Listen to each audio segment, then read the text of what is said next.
In today's video, I'm going to teach you how to remove a voice on ElevenLabs.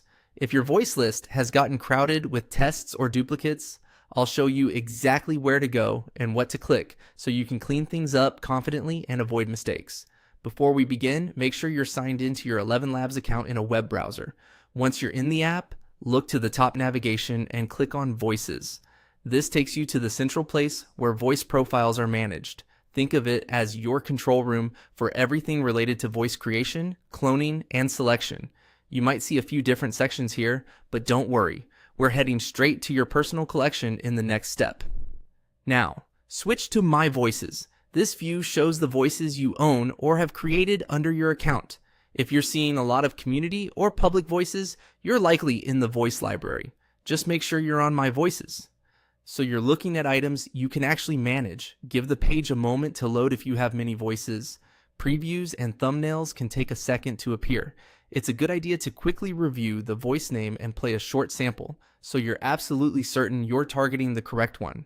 Next, find the voice you want to remove. Hover over its card or open its details, then look for the three-dot menu, often labeled as More Options. Click that menu and choose Delete. A confirmation prompt will appear to prevent accidental removals. Read the prompt carefully and confirm.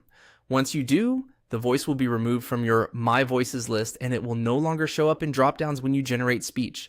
Any audio you've already generated with that voice stays as is. Deleting the voice does not retroactively remove or alter previously created files. A quick word of caution: deletion is typically permanent.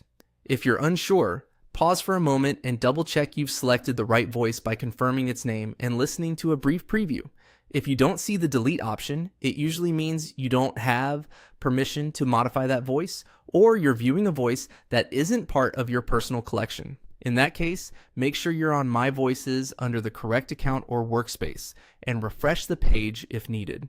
And that's all there is to it. Click Voices, go to My Voices, open the three-dot menu for the voice you no longer need, choose Delete and confirm.